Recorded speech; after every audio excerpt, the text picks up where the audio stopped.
What's up, everybody? Grand Rising, welcome. We're going to be going over the astrology of our full moon, Aquarius full moon. Let's wait for everybody to come in. I'm live on Instagram.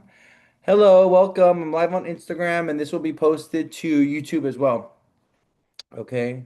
How's everybody doing? Happy full moon. I don't know, it feels weird saying happy full moon because these full moons have been a little rough. Welcome everybody coming in. So we're gonna be talking about the full moon in Aquarius today. We are in our full moon energy. Who saw the full moon last night? You spy a Labubu in the background? Where? I don't know. Where's the Labubu? Hi. You've been too busy to join. Feeling jet lagged? Ooh, where are you coming from? Cool. A lot of people vacationing and traveling. We have Jupiter, Venus in a loose conjunction already. Okay, so let's go to the current moment. So we had our full moon in Aquarius. Let me pull up the chart.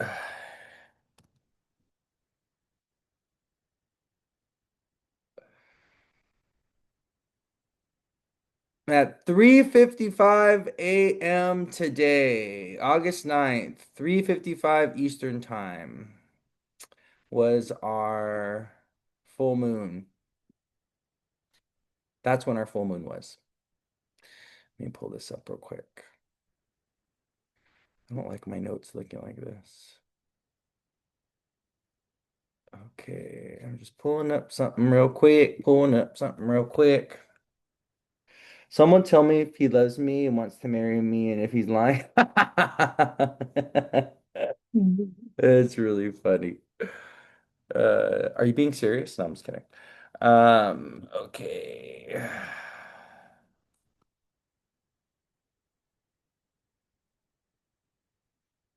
3:55. I'm just pulling up the chart. So 3:55. 3:55 a.m. Eastern time. Okay, cool. You saw the moon last night? Nice. Welcome, everybody. Thank you for being here.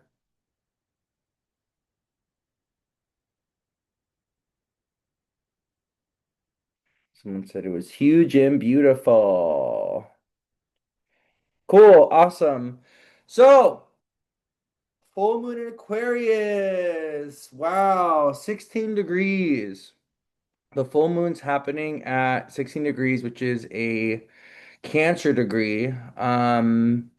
This is a very tense full moon, my love. So I'm gonna be honest with you. This full moon's a little, it's kind of well, I'm gonna talk about what Aquarius means, and we're gonna talk about, a full moon in Aquarius and what that is. But I will say, this full moon is kind of exposing conflict or tension or frustration in our life in some type of way. Of the full moon in Aquarius is being disposited by its traditional ruler. So traditionally, Aquarius is ruled by Saturn. And we have Saturn who's in Aries, and we have this Saturn Mars opposition that's in the sky right now. They're exact. They're at 1 degree. Mars is in Libra at 1 degrees. Saturn is in Aries at 1 degrees. And so the fact that this full moon in Aquarius is being disposited by Saturn, who's in Aries, who's opposing Mars in Libra, is telling us that there's kind of like an illumination happening around things that around like areas of our life where people are overstepping our boundaries, we're feeling some kind of injustice, where we need to hold someone accountable, right? Because of the tense aspect between Saturn and Aries at 1 and Mars in Libra at 1. That is an Aries degree. And there's been a lot of narratives or stories over the last few days of violent things happening, of shootings. I actually think there's like an active shooter in like maybe Fort Worth right now. I was just looking it up. So, it's I just want to make you guys aware. I just want to lead them, I'm going to give you a little warning, a little word of caution that, if this full moon is hitting you directly, if you have anything around 1 degrees of a cardinal sign, Capricorn, Cancer, Aries, Libra, or if you have anything around 16 degrees of a fixed sign, Leo, Aquarius, Taurus, or Scorpio, I just want you to be aware of this kind of very tense, very frustrating, very um, contentious, I would even say. I think that's a good word. Very contentious full moon. Okay. So Aquarius is a sign that rules over our friends, our social connections, the groups that we associate with. Aquarius is traditionally connected to the star card when it comes to tarot. So I like to think of Aquarius, as you'll notice, Aquarius, because Aquarius is on the axis with Leo, right? So we have a full moon in Aquarius, which means the moon's in Aquarius and the sun is in Leo, okay? And what's so interesting, right? Leo is our sun, the sun that we know, the sun of our solar system, okay? The sun that we all worship and that we wake up to every morning, okay? That's our sun, that's Leo. But Aquarius is the distant sun, is a distant star. So what you'll notice is like what's so interesting about the star card is guess what? Aquarius is also a star, right? And what's so fascinating is this particular full moon is aligned with the star Sirius. And if any of you have studied like kind of like the esoteric, foundations of esoteric history of the images on the tarot, the star card is actually said to be the star Sirius. So this is supposed to be the star system that Sirius is in, and then this is actually supposed to be the star Sirius. So it's really interesting is we have a full moon in Aquarius, and there's some kind of connection to the star Sirius, which is a distant star. And what I love about the card of Aquarius, and what I love about the sign of Aquarius, and what does the card of Aquarius teach us about, right? We can see that there's this naked lady pouring water. So we have the water bearer, which is a very traditional, we know Aquarius as the water bearer, bearing wisdom, bearing knowledge. Aquarius is not a water sign, okay? For those of you that think Aquarius, a lot of people think Aquarius is a water sign because it's known as the water bearer, but it is not a water sign. Aquarius is an air sign. So the sign of Aquarius, it brings into awareness air sign things, community, connection, conversation, how we relate to others. But what's interesting about Aquarius, right? Aquarius is of the three air signs, Libra, Gemini, and Aquarius. Aquarius is the hard one, is the difficult one because Libra is ruled by Venus, Gemini is ruled by Mercury. And traditionally speaking, both of these planets, Venus and Mercury, are known to be benefic or of a positive influence.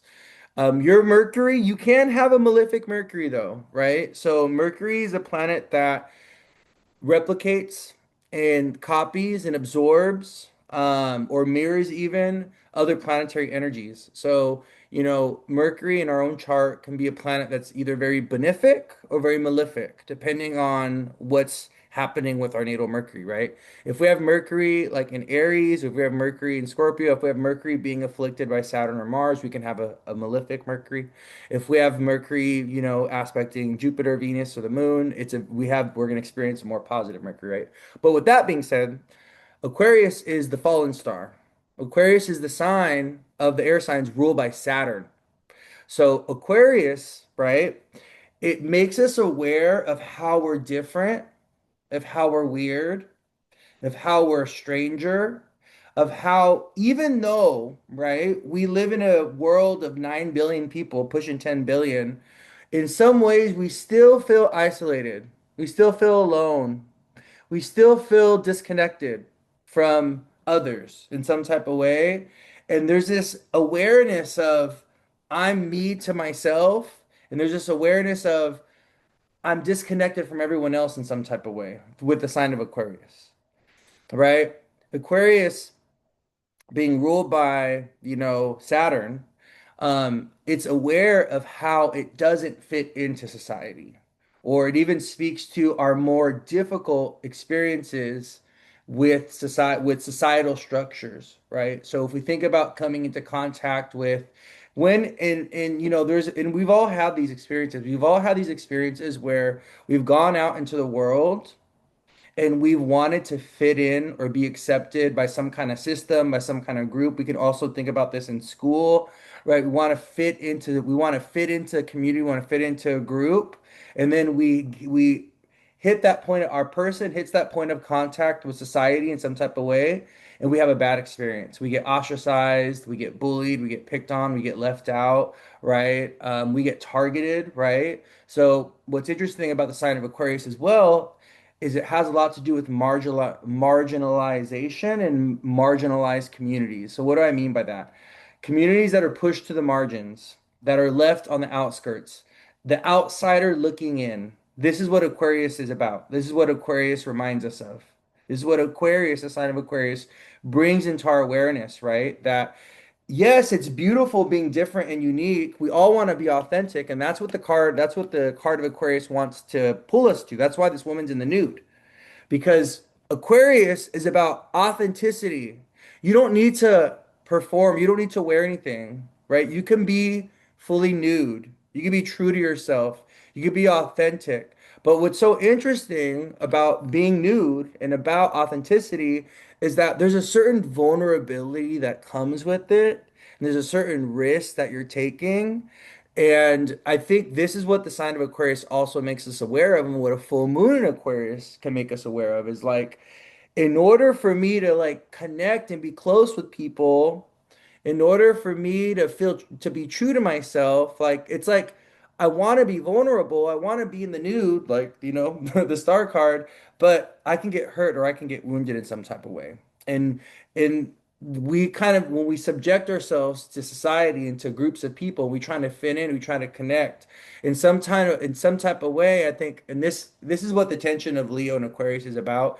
In some type of way, we many times, right, have to compromise our identity or compromise our authenticity or compromise ourselves in order to like fit in and be accepted, in order to acquiesce, in order for society, our friends, our social groups, or even our family group, our cultural group to love us, to accept us, so that we can participate in societal functions, right? In societal groups, right? And so it's interesting because it's Aquarius, the axis of Aquarius and Leo, is a very interesting axis because it's that point of tension between yourself and the others at large or the community at large, and how we want to fit in and belong to something bigger than us. But many times, in order to do that, we have to leave a piece of ourselves behind, our individual, personal, authentic self behind, which is Leo, right? And then when we are the star, when we are the hero of our own narrative, when we are in our own show, we're the main character, which is Leo. A lot of times, right, the opposite energy, Aquarius, we get ostracized or we get bullied or we get picked on for doing so. If we want to stand out and separate ourselves and shine by ourselves and kind of like do our Leo thing, then guess what? Aquarius reminds us like, wait a minute, you can do your own thing, but you're still held accountable to community. You're still held accountable to your friendships. You're still held accountable to the culture that you have to operate in. You're still held accountable to society at large or even societal structures. Does that make sense? And so Aquarius, it kind of brings into our awareness a little bit of this it brings into our awareness the fact that we are all unique and different and that we all want to belong, but we all have to pay a price to belong in some type of way. Like, like it's like we all, if we want to fit in, it's like, and it's interesting because you'll see that a lot of people identify very strongly with groups or collective identities, right? And you'll see this a lot. Many of us, we identify very strongly with our family. We identify very strongly with our tradition. We identify very strongly as a gamer, as a polygamist, right? As a religious person, a Christian, a Catholic, right? We take on these group identities into our person and we personalize them, right? Oh, I'm an American. And then, we see all these people right now that are very nationalistic. That's a group identity. Agreeing to be an American, that you're ascribing to a group identity, and that comes with some kind of burden or some kind of baggage. You have to accept something, right? If you're going to wear that badge of I'm an American, if you're going to wear that badge of I'm an LGBT person, if you're going to wear that badge of, your last name because you ascribe to your last name, then you are also accepting kind of like this baggage, or you're accepting everything that comes with that identity, comes with identifying with the group at large, right? And what this full moon may make us aware of, this full moon may make us aware of the fact that we no longer identify with some of these groups, some of these collectives, some of these communities, some of these things that we have in the past. A full moon in Aquarius wants to realize and make us, it wants to make us realize how we've been compromising ourselves in order to fit in or be accepted.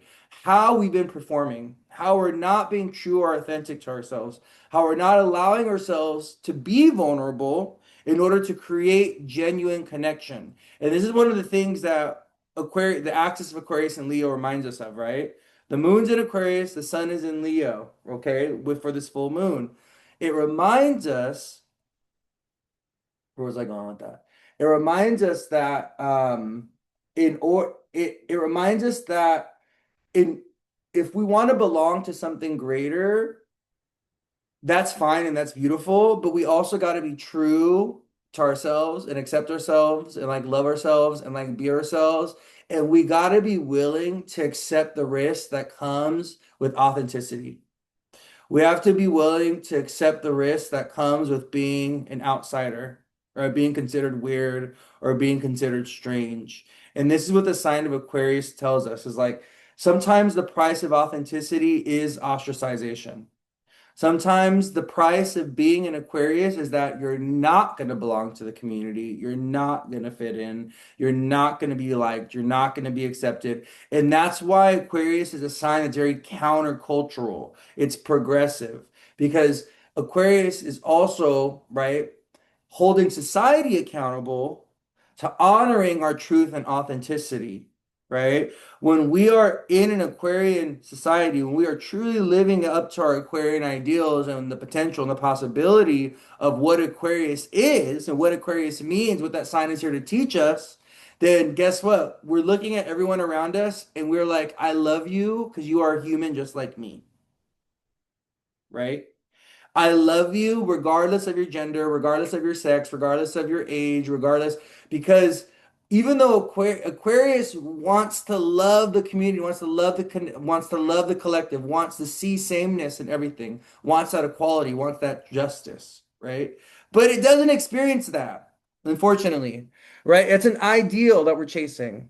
This idea of equality, and that we have this like utopian idea that, we could all live in peace and can we all just get along, and, you know, we could all love each other beyond, the things that make us different. But it's like, but then we also are very attached to the things that make us different. We have a lot of pride around the things that make us different, which the pride, Leo, okay, the sun in Leo, right? Opposing Aquarius. We have a lot of pride. We have a lot of cultural pride.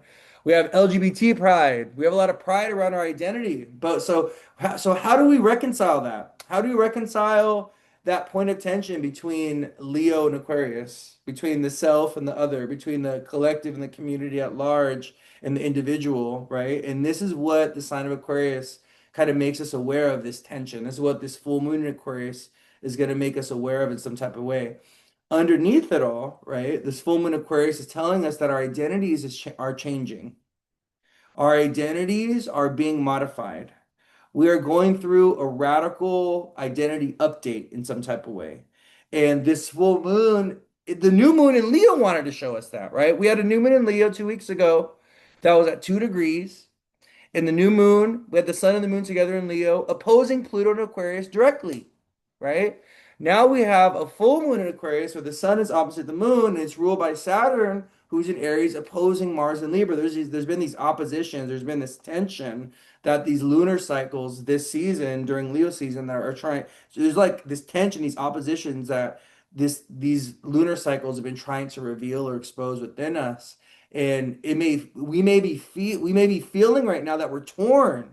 We're torn, between two different versions of ourselves. We're torn between two different life paths. We're torn between two different forms of expression. We're torn between, what I want and what's best for me and the vision that I see for myself and like the expectations of my family or my spouse or my children or society or culture, right? Like there's kind of this tension that we have to be aware of. We have to give it voice. We have to be able to see it so that we know how to take action. Because this full moon in Aquarius, right, being disposited by Saturn in Aries, who's opposing Mars in Libra, the Mars Saturn opposition, with Mars being so active as well, is also telling us to assert ourselves in some type of way, to take some kind of action or to do something about it, right? I do think that this full moon is igniting our passions in a way. It's igniting this kind of like this inner fight, or it's making us aware of some kind of struggle, but it's a little confusing, it's a little strange, it's a little funky as well, because we also have Mercury who is stationing to go direct at 4 degrees of Leo, and Mercury's opposing Pluto. So, the Mercury Pluto opposition, we have Mercury at 4. Mercury goes direct from Sunday to Monday. But Mercury's stationed at 4. He's sitting at 4 degrees and he's opposing Pluto and Aquarius. So there's some kind of deep psychological change or transformation that's also happening with this full moon in Aquarius, because Mercury is undergoing pressure from Pluto. And so, and Mercury's sitting at 4. He's sitting at 4. He's going to be at 4 degrees, and he's not going to move from 4 as he goes direct until like later into next week. Yeah.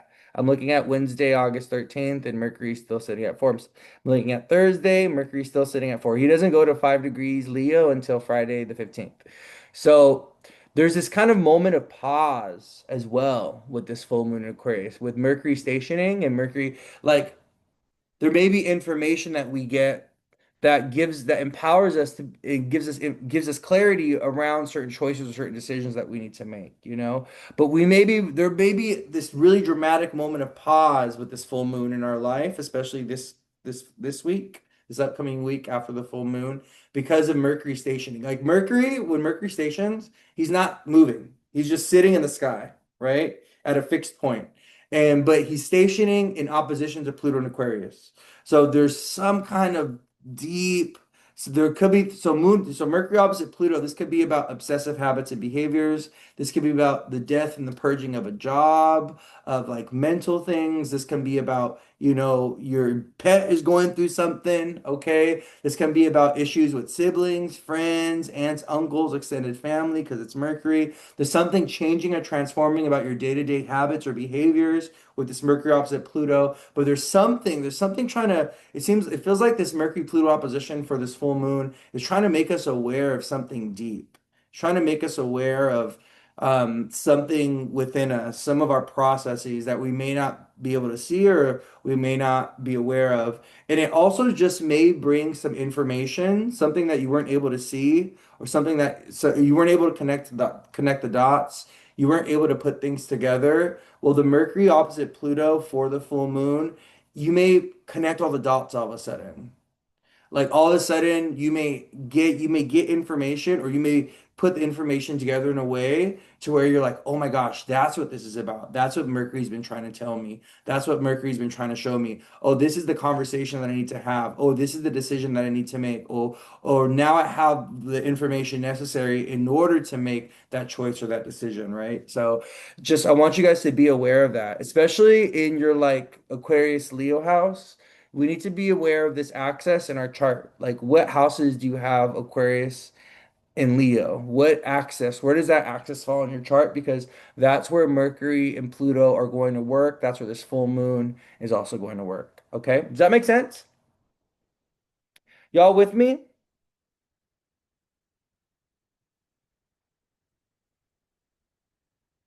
I'm just saying hi to everybody. Get a little moment of pause. I'm not seeing anybody type or anything in the chat. So,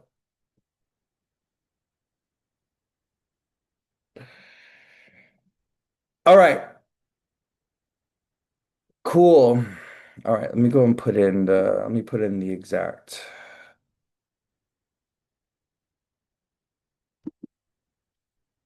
Good morning.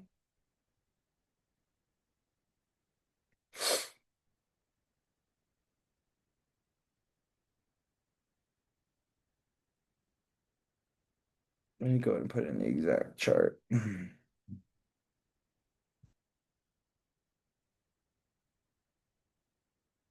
Little moment of pause, 3:55 a.m.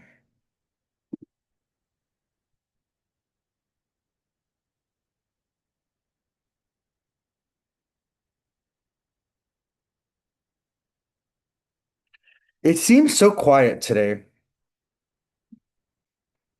It feels like extra quiet in here. I can't hear the birds. Oh, maybe that's what's going on. I'm like, why is it so quiet? I have all my windows closed because I had the people they were like mowing the lawn this morning. Like, I can't hear no birds. Usually I can hear like the birds chirping and like the sun is shining. Hold on, let me open up my windows and get some life in here. I can't hear anything. It's like it's too quiet. There we go. You guys can usually hear like the birds chirping and things, can't you? It's morning time over here. Okay, so let's keep going. Okay, I pulled up the chart. There it is. Okay, cool. So, all right. So let's talk about this full moon being at a Cancer degree. We started about 30 minutes ago, so we're about 30 minutes in. So this full moon is at 4 degrees, which is a Cancer degree. So this is going to make us aware of this full moon is going to kind of call attention to things around the home, around family. We may be feeling a little bit more emotionally sensitive during this full moon cycle. Things about the past may come into our awareness. Also, kind of like roles and our role and responsibility around kids, around children, and things like that. Third house matters could also be very important for this full moon. So if you put the full moon on the rising, it's being disposited by Saturn, who's in the third sign away from the full moon, which is Aries. So it kind of communication, traveling, local short distance travel, your aunts, your uncles, your siblings, your cousins, your neighbors, your neighborhood, like your local environment, learning, education, performance, performing arts. These things may be a theme or may be a point of focus or even a point of tension in during this full moon, okay? One of the things I do want to talk about with Mars in Libra, opposing Saturn in Aries, is battles showing up during this full moon cycle. All right. So legal battles, legal issues, are going to be a big theme. Some kind of conflict, some kind of war showing up in your life can be a big theme. This can show up at the job, this can show up with the family, this can be with, coworkers, or you could even be at war with yourself, okay? Saturn, because of the Saturn opposite Mars, Saturn and Aries opposite the Mars in Libra, okay? The Mars in Libra, Libra is a sign of justice, Libra is a sign of equality, of fairness, right? That Mars in Libra opposing Saturn in Aries tells us that, there's some kind of there's someone needs to be brought to justice. There's someone, we need to take someone to court. We need to address some kind of tension or pressure in our relationships, especially around our non-blood relationships, which is Aquarius. Aquarius is our friendships. Aquarius is all the strangers in our life that we call family. That's what Aquarius is, you know? Oh yeah, this is my cousin, but not my blood, but not by blood, right? Oh yeah, this is my sister, but we're just best friends. We've been best friends. We grew up next to each other, but we're actually not sisters, right? That's what Aquarius is. So, we just want to be very aware of that. We want to be very aware of kind of like our social dynamics and things like this, okay? Um, the beautiful thing that I love about this full moon, and if you're feeling very good, if you've been feeling very like, oh, joyous and feeling just you've just been feeling this like gushy warmth within you, or even if you've been having really healing family experiences, or you just you're feeling a little bit more comfortable in your bed right now and you're just like, oh, I'm really loving my personal life or my private life, or feeling really comfortable at home, that feels really good. Well, that's because Jupiter and Venus are coming into conjunction in Cancer. Okay, they're going to conjoin at 13 degrees Cancer next week. Um, and then they're moving to 14 together. So this Venus Jupiter conjunction is kind of this sweet spot during this full moon. It is the sixth house away from our full moon in Aquarius. So if you put Aquarius on the rising, in the sixth house, you get the sign of Cancer, which is where Jupiter and Venus coming together. Sixth house is connected to our habits, our daily jobs, our health, and things like this. So that Jupiter-Venus conjunction is going to bring some kind of goodness or some kind of sweetness, some kind of healing, some kind of remedy, some kind of opportunity, some kind of blessing, some kind of something beautiful. That Jupiter Venus in Cancer can bring something really sweet, really nice, really beautiful to your Cancer house, or you may even find refuge in your Cancer house right now. That area of your life may be what's peaceful and what's joyous and what's easy and what's fun and what's graceful right now. So, to avoid, not avoid, but to kind of like navigate this kind of tense full moon, right? We may want to look to our Cancer house or default to our Cancer house to be like, okay, well, this is the sweet spot. This is what's easy. This is what's comfortable. This is what's safe right now. And so we want to move towards whatever Jupiter and Venus is doing in our chart, okay? Because I really feel that Jupiter Venus conjunction. I've been feeling it. I've been feeling so good. I've been feeling so like, it's in my fifth house, my Pisces rising. So, but yeah, that Jupiter Venus conjunction. If you have anything around 14 degrees of a water sign, especially Pisces, Scorpio, Cancer, you're really going to be feeling this either, if you have anything in Cancer, you're going to be feeling a conjunction with Jupiter and Venus, anything around 14. But you may be receiving a trine as well, right? If you have Pisces, Scorpio placements around 14 degrees, you may be receiving this beautiful trine from Jupiter and Venus, which feels very, very good. If you're a cardinal sign, though, if you are an Aries, Libra, Capricorn, or Cancer rising, sun or moon, you have anything around 14 degrees of a cardinal, you're getting squared by the Jupiter or Venus. So you may actually physically or materially or externally experience the Jupiter Venus show up in your life in some kind of beautiful, magical way. This could be you're going on vacation, you get lucky, you get a gift, you find something, the universe blesses you in some type of way, you get a job opportunity. This can be, you inherit land, or you're getting your first place, or you're getting married, or there's something very beautiful happening with this Jupiter Venus conjunction, especially if it's happening on your angles, if you're a cardinal rising, or if you have sun or a moon in a cardinal sign and that Jupiter Venus is squaring or conjoining or opposing, your placements or whatever. You kind of want to pay attention and see what's happening. There might be something really beautiful, really nice culminating for you with the Jupiter Venus conjunction. But yeah, Jupiter Venus in Cancer. It's kind of like this safe space, kind of like this sweet spot. It's kind of like bringing healing. It's like a remedy. It's like a lucky spot, for this full moon. So one of the really cool things that I noticed with the Venus, Jupiter, and Cancer is throughout was it last weekend? Yeah, this past weekend, um, my parents were here. And we saw two people getting married. We went to Cannon Beach, which is on the coast of Portland, Oregon. Um, and someone was getting married on the beach on Saturday. And then on Sunday, we went hiking out here in the forest over here, Washington Park. And there was a couple taking wedding photos. They had just got married. It was so beautiful. So there's definitely that theme of like marriage and divine union and like coming together and like letting the family know like, oh yeah, we're having a baby, or we're getting married, or we're trying to buy a house.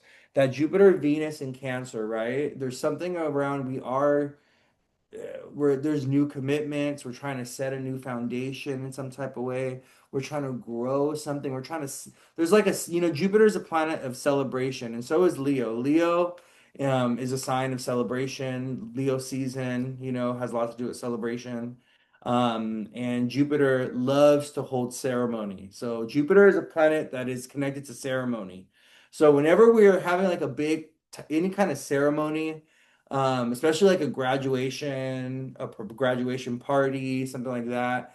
Something where you're being exalted, or you're moving up in society, or you're being rewarded, or you're being recognized, you're getting accolades. That's a Jupiter thing. That's a Leo Jupiter thing. It's a Sun Jupiter thing. So that may be a theme as well when Jupiter Venus coming together, okay? Especially during Leo season. Um, Someone asked me, what did someone ask? What does it look like for babies born under this full moon? Well, this is a very um it's beautiful in some ways. Um, Children born under this full moon are going to have a really, really good relationship with their mother. Really, they're gonna feel really, really connected to their mom. They have a working mom. If a child is born under this full moon, their mama is working, okay? And she's a moneymaker, and she's ambitious, and she has more than enough love to give, okay? But a child born under this full moon does have Saturn opposite Mars and Libra in their chart, which tells us that mom and dad are fighting in some type of way. There's some kind of inequality, there's some kind of power battle, there's some kind of, one parent has an anger problem. And I do believe it's the father if a child is born with this particular, depending on the rising, right? This is a really general breakdown of if a child was born with this chart, okay? But there's something very powerful. There's something very tense. There's something around relationships that if a child was born with this chart, this full moon chart, there's something about relationships that this child is here to learn. There's a karma around relationships that runs in the family around unhealthy, toxic, imbalance, or unfair relationships. And that's what this full moon is going to is going to be showing us. It's going to be showing us the issues in our relationships, the power battles, the anger issues, we're always fighting, we're always arguing, and what is it doing for us? It's like it's not solving any problems. It's like, do we need separation? Do we need divorce? Do we need space? Do I need to not be connected to you anymore? Or do we just need healthier boundaries, healthier rules of engagement, right? There's going to be a lot of lessons that people are going to be learning specifically around relationships with this full moon. Okay. It's because of the Mars and Libra and opposite Saturn Aries. That's pretty much what it is. Because yeah, that's the big aspect for the full moon. Okay. The big aspects for this full moon are the full moon itself, sun opposite the moon, right? But they're not aspecting anything. They're making a square to Lilith in Scorpio. That's it. Jupiter Venus conjunct in Cancer. Okay, that's the other one. Mars opposite Saturn. So the full moon's in Aquarius, ruled by Saturn. We have Saturn and Mars opposite each other. And then Mercury stationing, opposing Pluto and Aquarius. Those are the four aspects that are kind of like important or like, a key feature. One of the really interesting, cool things though is we have this sacred kite in the sky for this full moon. So we have Pluto at 2 degrees Aquarius. We have Uranus at 1 degree Gemini, and we have Mars in Libra at 1 degrees. So Mars, Pluto, and Uranus, they're all making a grand air trine. So Pluto, Mars, and Uranus, they're all trining each other. Okay. So we have this grand air trine. Okay. But then at the very tip of the kite, well, I would say the base of the kite is the Mars and Libra, but the pinnacle of the kite, at the very top of the chart, at the top of the kite, is Saturn, Neptune, and Aries. So Uranus is sextiling Saturn, Neptune. Pluto is sextiling Saturn, Neptune, and then Mars is opposing Saturn and Neptune. So they're making a grand trine, and then we have Pluto, Uranus sextiling the Mars, Neptune, and Aries, and then, I'm sorry, the Saturn, Neptune, and Aries, and Mars opposing the Saturn, Neptune, and Aries. Okay. So this sacred kite, right? The fact that Uranus and Pluto are at work here tells us that there's something new, there's something unconventional, there's something powerful, there's something transformational, there's something rebellious, there's something kind of shocking, there's something revealing, there's something mysterious and unknown. There's something like all those things about this full moon as well. And the pressure between Saturn and Mars is being offset by this grand trine that Mars is making to Pluto and Uranus, and or with Pluto and Uranus, and also with the sextile that Saturn and Neptune are making to Pluto and Uranus. So there's harmonious aspects, right? There's harmonious aspects in the sky, but the players are not fun or nice planets, right? Uranus, Saturn, Neptune, Pluto, and Mars. These planets, these planets are rough, right? These planets are a little malefic. They're destructive in a way. Okay. Uranus and Pluto, destructive. Saturn, destructive. Mars, destructive. So even though there's nice, beautiful astrology in a way happening with the Grand Trine, it's it's happening amongst players or amongst planets that are doing a divine bidding right now that's a little rough. The divine and spirit is moving things in a way where it's like, I don't care if you guys are ready or not, I'm bringing you to the future. I don't care. Look at yourselves. Look at yourself in the mirror, right? Look at where you guys have found yourselves. And it's all your fault, but I don't care where you're at right now. Come with me. I'm pulling you into the future, whether you're ready or not, right? And that's what it's feeling like. I think that's what I was getting with like the Grand Trine. It's like it don't matter. There's things are still changing and transforming. I don't care if you're not ready for the AI bots. I don't care if you're not ready for Tamagotchis everywhere. I don't care if you're not ready for, you know, like, the chips in the arms and I like these planets, this astrology, it doesn't care if you're not ready. It's like everything is transforming and changing.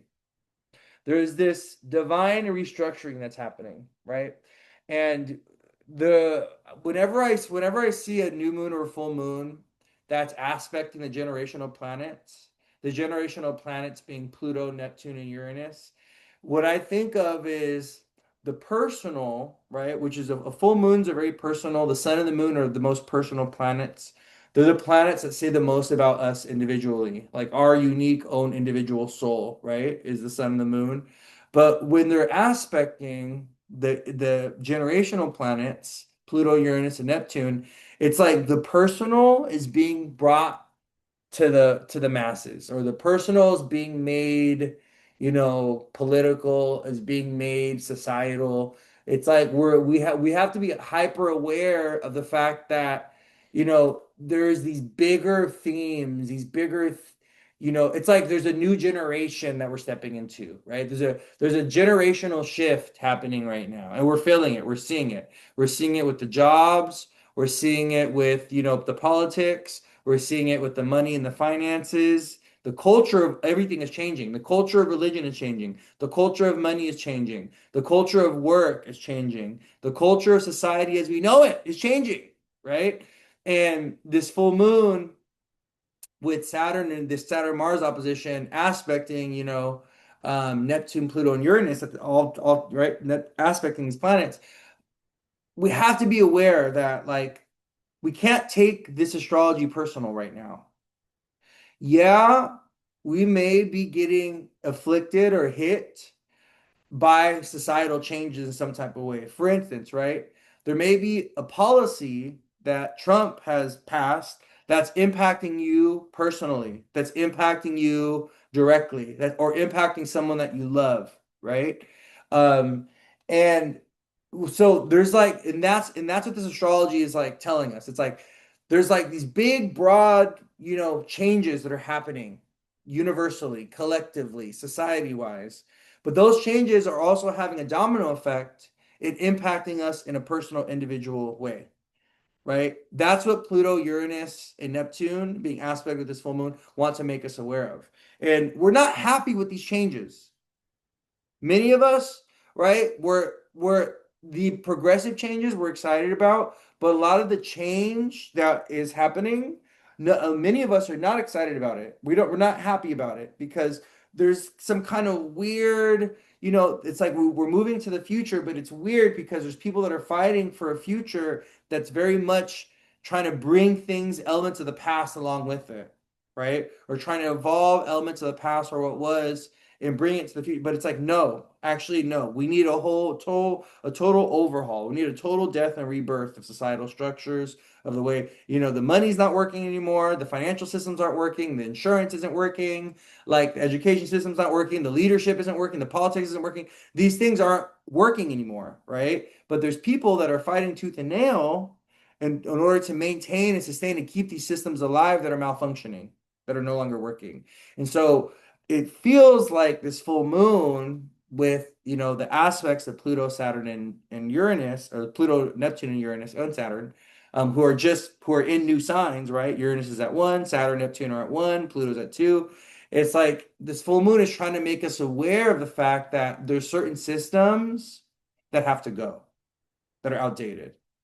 Like there's societal systems, there's cultural systems, there's also within ourselves on a personal level, right? There's certain friendship groups, there's certain social groups, there's certain identities, ways of being, ways of expressing ourselves that are no longer working. They're no longer working. And we need to acknowledge that truth and be okay with it. Because once we acknowledge that truth, it gives us the awareness, it empowers us, it gives us the clarity. It gives us this kind of like, now you know that you need to change, or that something needs to change, or that something's got to give, or that we got to approach things in a different way, or something needs to evolve in some type of way. Okay. So I really want to make you guys aware of this. And I think that's what the Uranus, Neptune, Pluto grand trine thing that we got going on with Mars, Pluto, Uranus, grand trine with Mars, and then the kite with, Pluto, Uranus, Neptune being in at like having forming that kite formation with Saturn and Mars. It feels like, we're making the broader changes personal, or the broader changes are impacting us in an individual level. And there's like that point of contact between like, what's changing society wise, structure wise, and how that domino effect of transformation and change is having an influence our own personal life in some type of way. Does that make sense?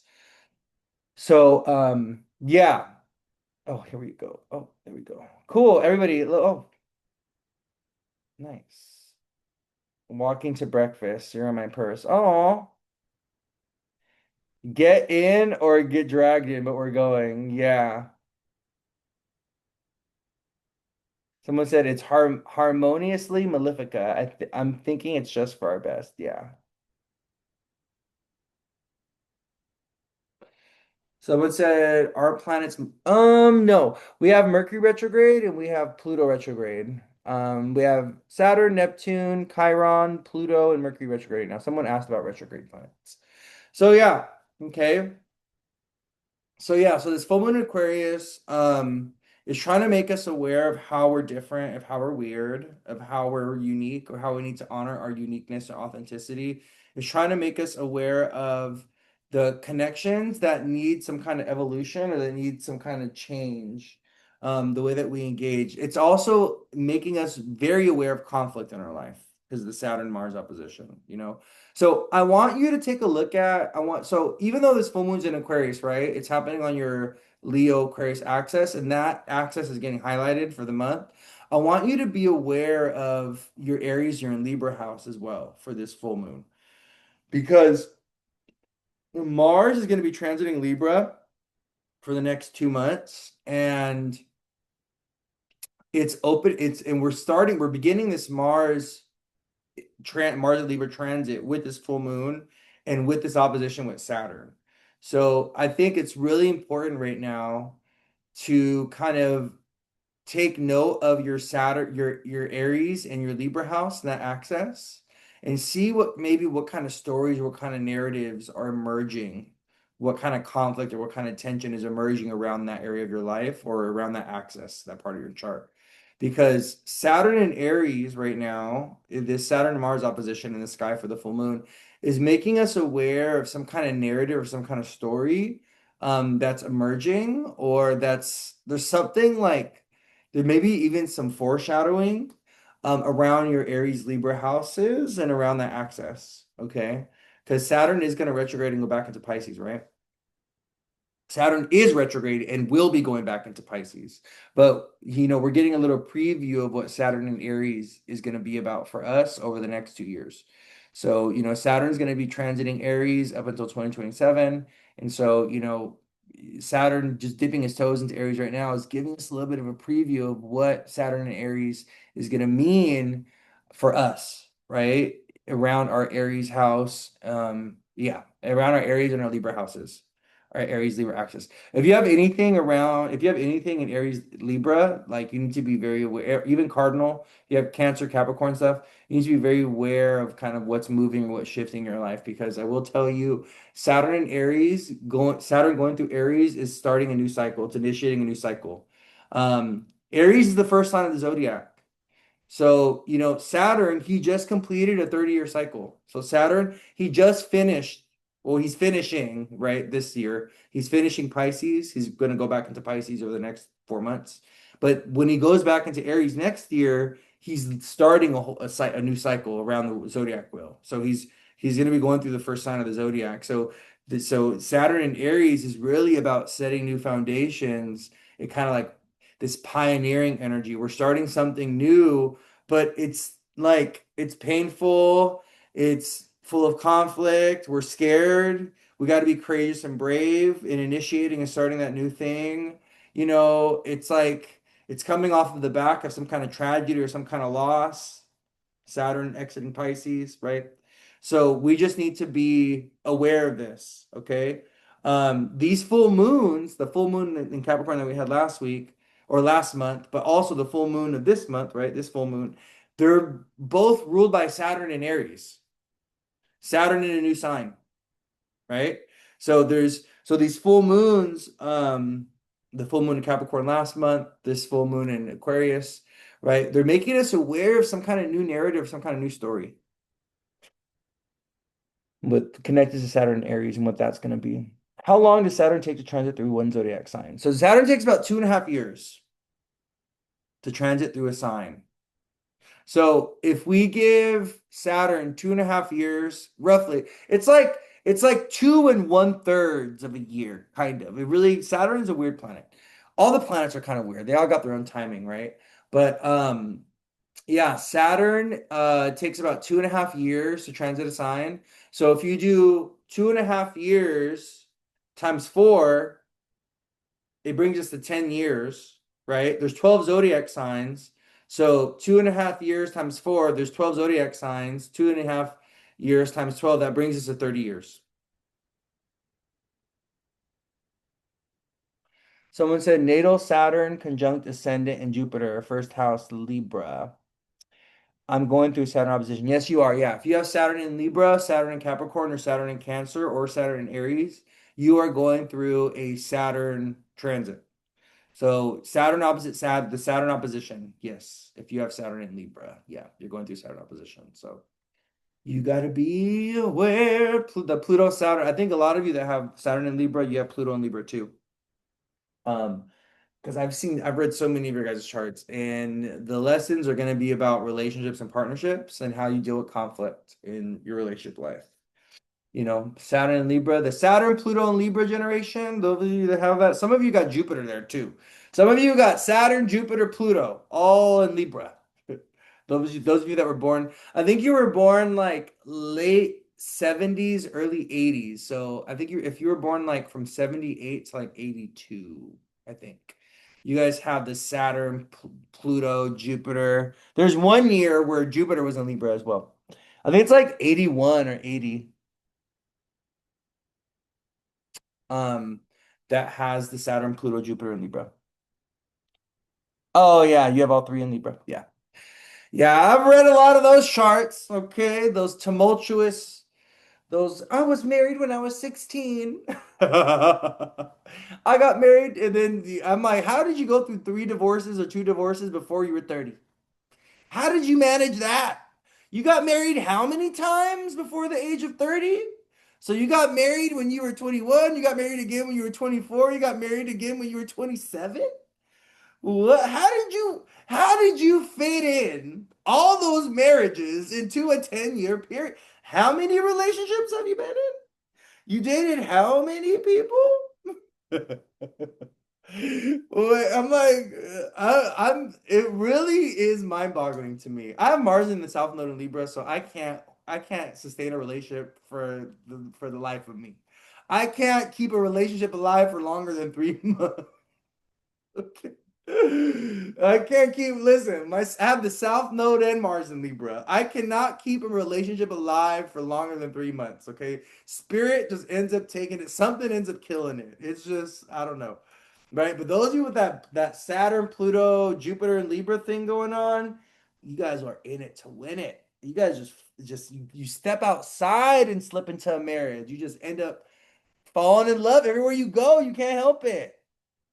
You cannot. It's so funny.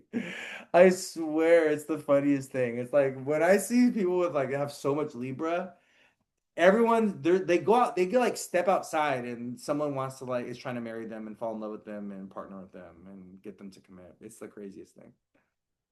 But that's what it is. It's the same thing with cancer people. People that have a lot of cancer, like especially women that have a lot of cancer placements. Men want to make you a mom. Men, they see you as like an oven and they're like, you would look good with the baby. You need to be a mom.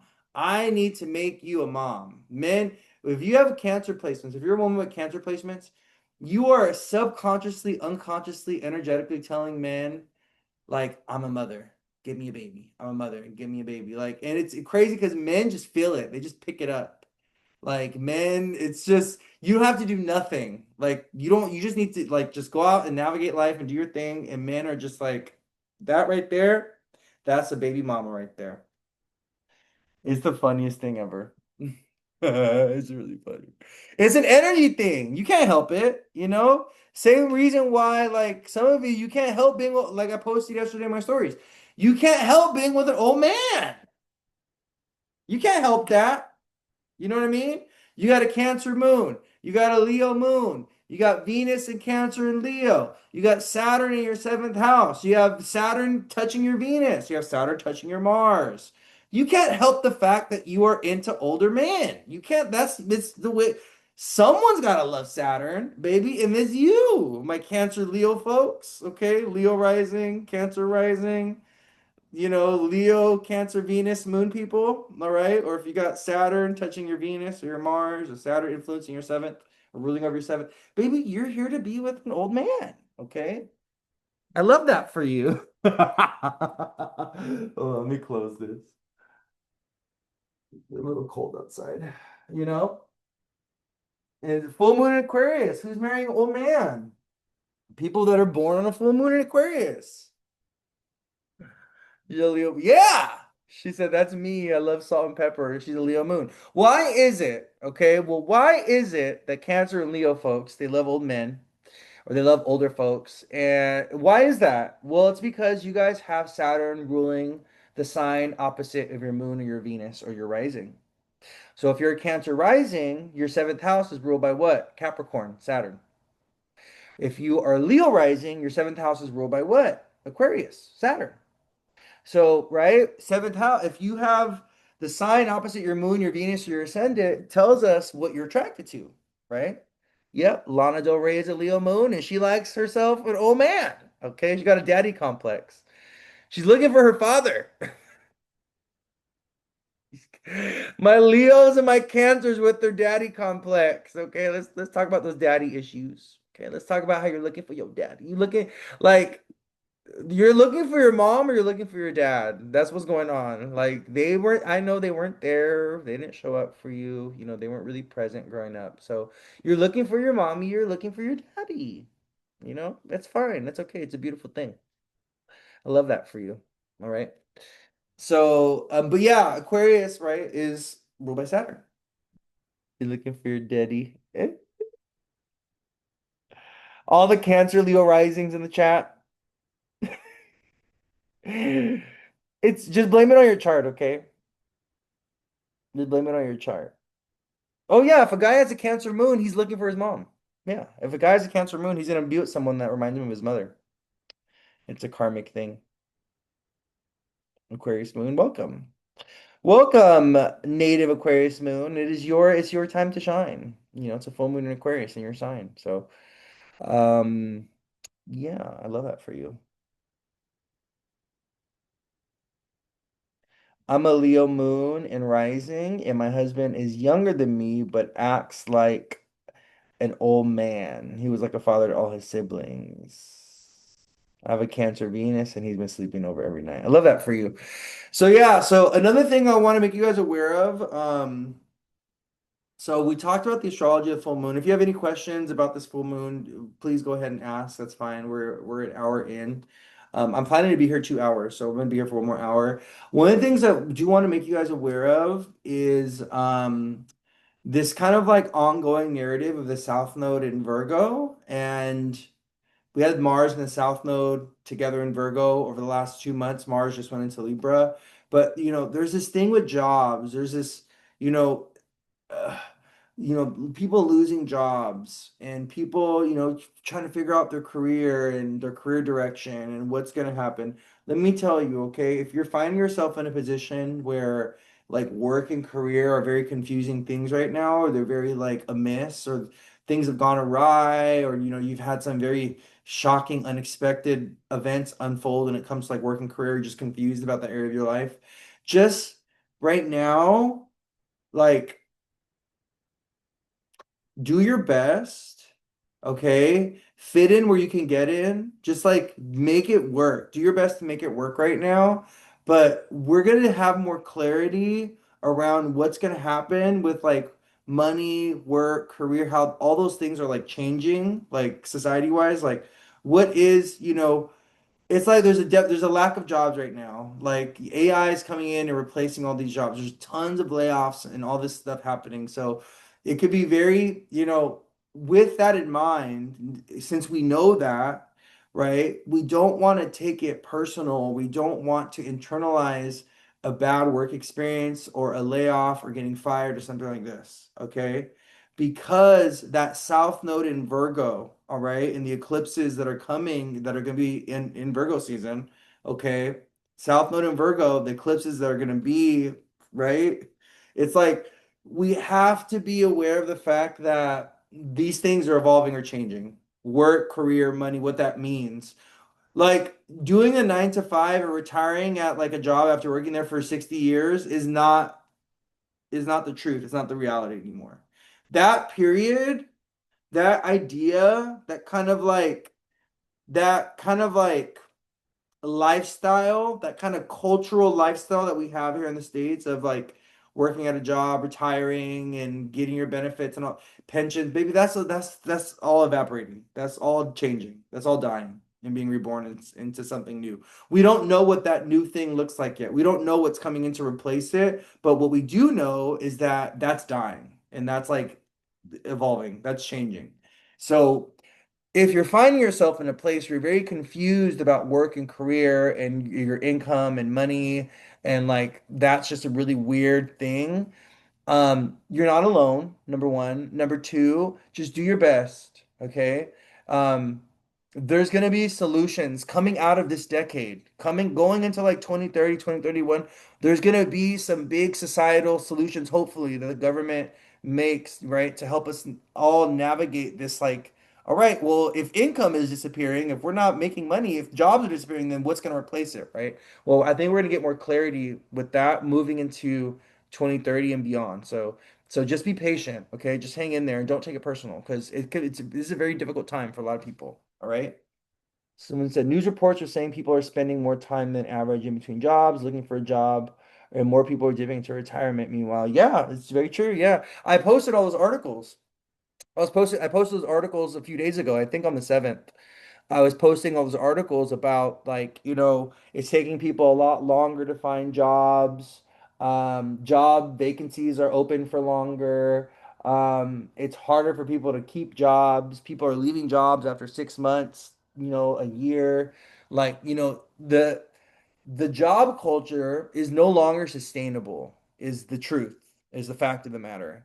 And it's evolving. It needs to, okay? Because it's not sustainable. We're not getting paid enough anyways. People are done going to work for scraps and pennies, right? So someone said trying hard not to dip into my into your savings stuff. Yeah, a lot of people have, you know. I was one of those people during the pandemic. I had to dip into my 401k in order to make ends meet. Oh, it wasn't really about making ends meet, but you know, I wasn't working for a few years or for a year. I wasn't working for a whole year. So, you know, I know it's a especially when we live in a culture that it's like you are what you do. Like when you go out and meet people, the first thing people ask you is, "What do you do?" You know, where do you work? What do you do? How do you make money? What is your income like? Like, you know, especially when we're dating and stuff like that. It's like people want to know like what it is that you do, right? And a lot of people don't have a question for that. They don't have clarity around that right now. And that's a very difficult thing. And we need to honor that, you know, that truth.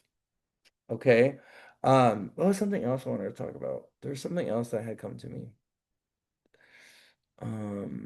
So that was one thing I wanted to talk about. The eclipse is coming up in Virgo and Pisces.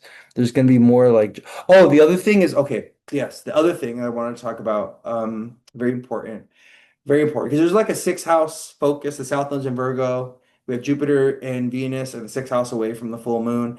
I want to talk about health. Okay. I want to talk about health. I want to talk about the body. Um, I think this full moon, it's like the astrology of this moment. This full moon is really taxing on the body. This astrology has been really taxing on the body. It's been taxing on the mind. It's been taxing on our heart, our nervous system.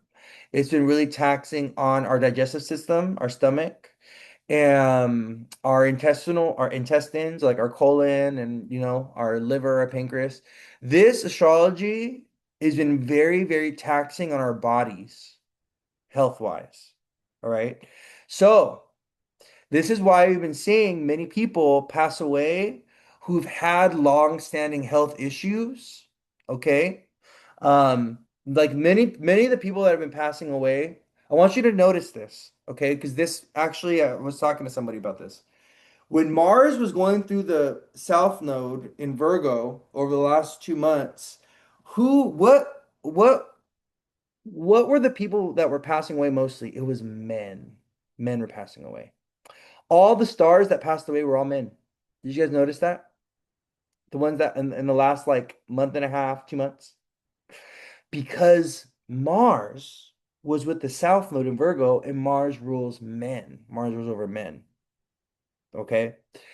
So with Mars transiting the South Node over the last 2 months, and with now Mars and Libra opposing Saturn and Aries, there's still a little bit of there's still a little bit of an affliction around health.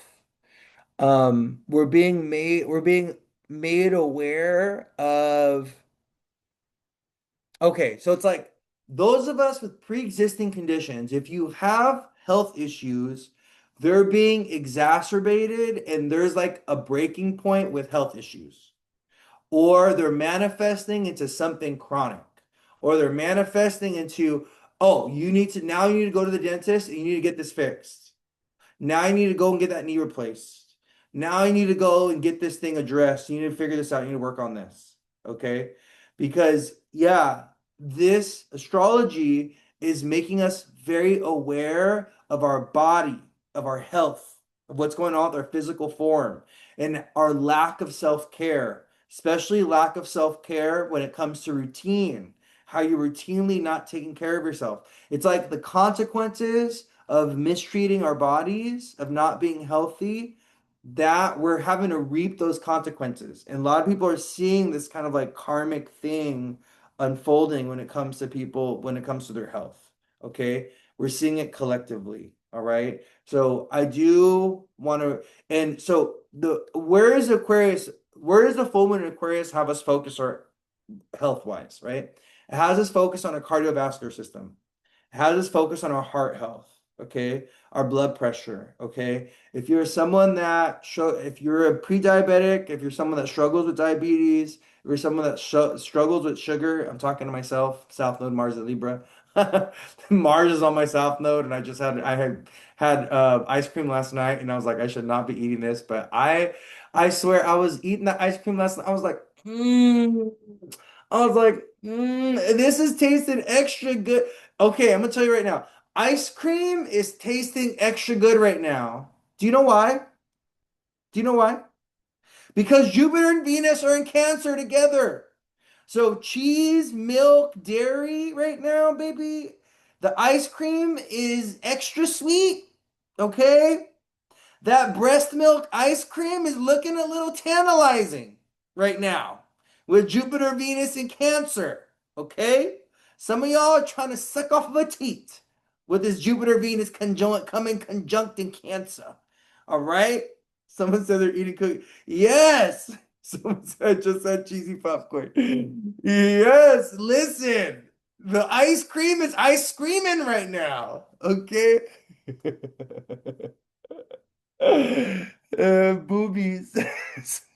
Yeah, it's because of the Jupiter Venus coming together. We're like Jupiter and Venus coming together in Cancer, the sign ruling over milk, the sign ruling over ice cream, the sign ruling over cheese. Like like comfort things right now, right? Like thing Jupiter and Venus coming together. We're reaching for things that make us feel comfortable, that make us feel good, that taste good, that make us feel sensuous, that make us feel warm, right? Like Jupiter, Venus, and Cancer together, right? So last night, I don't, and I'm usually not like this when I eat my ice cream, but last night I was like, I was making love to that. I was like I was moaning, I was making the noises and everything. And I usually don't do that, but I was like, I just realized it right now, actually. The ice cream was tasting extra good last night. And it's because of the Jupiter Venus coming together in Cancer. I'm just realizing that. That's I was like, why was that ice cream so good? Why was I like that ice cream was bomb last night? It was like a peach sherbet thing going on. Someone said it's my birthday month. But yeah, we need to be aware of our health right now, okay? There's a little bit, so the nervous system is highly afflicted right now. You may be feeling anxious, nervous, panicky, hard time sleeping, restless. You may also like, we got to watch for obsessive compulsive habits and behaviors resurfacing during this full moon. It could have also resurfaced during the new moon 2 weeks ago. Okay. So if you're feeling desperate, you're feeling the energy of desperation, you're feeling nervous, you're feeling scared, you're feeling paranoid. Yeah, someone said they got the vid. Yeah, it's going around. Okay. There's a lot of like, it's just, we're sick. Okay. The South Node's in Virgo. Mercury's opposing Pluto. So this is like bacteria infections and things like this. This is like bacterial infections, virus infections. Whenever Pluto is really active astrologically, that, especially if we're getting hit by a Pluto transit, that is you're being the world of viruses and bacteria is like open to you. Like you're like you can become a victim, okay, to like small parasitic entities like viruses and bacteria. So something to be aware of, okay? You have to hit the gym. Yeah, a good place to put this energy with Saturn opposite Mars. A good place to put this energy is to do something challenging or do something where you exert energy and you're like building muscle, okay? Um, there is I know Mars is in Libra though, opposing Saturn and Aries. We may not be feeling like we want to do anything. We may be feeling like very stuck or very frustrated, you know? Mars is like action and assertion. Mars is like let's do something, passion, action, activity, fire, heat. But Saturn is like, no, stop, slow down. Let's not move. Let's just stay, right? So I just want you to be aware of this Saturn opposite Mars. We may feel like taking action and doing something, Mars and Libra. We may be feeling indecisive about it or not sure about it, Mars and Libra. But the Saturn and Aries, Neptune and Aries opposing the Mars and Libra is like, it's not the right time. We're confused. We don't have the energy, right? It's a hard stop. We get rejected. It's a no. It's something like this. So we just got to be aware of that Saturn, Neptune opposite Mars and Libra for the full moon. I'm gonna go to the trampoline park too. Yeah, do this is the best time to do fun things with your family, with your kids. Jupiter, Venus, and Cancer. Sun in Leo with Mercury, right? About to go direct in Leo, right? This is the time to do something fun. You know what's so interesting? Someone said that there was a breakout of Legionnaire's disease in New York. And think about the word legion. Legion, right? Legionnaire, a legionnaire or a legion. This is connected to like a battalion, like warriors, you know? Like the word legion, right, is connected to like a group of people who want to go and like fight. And that's so Saturn and Aries, Mars and Libra.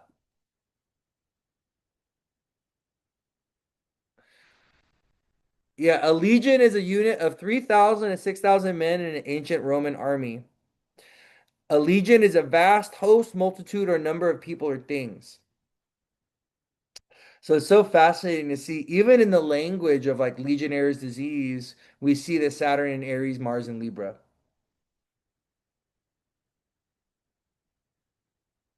It's a bacterial infection of the lungs, someone says, Legionnaire's disease. And when and then we had bad smoky. Yeah. So, the area of the lungs being afflicted. Where did we see the Legionnaire outbreak? Or where did we see that astrology? Well, that was the Venus and Gemini, bringing it back to the lungs, right? Because while Mars is in Virgo with the South Node, they were squaring Venus and Gemini, and that the sign of Gemini brings us to the lungs.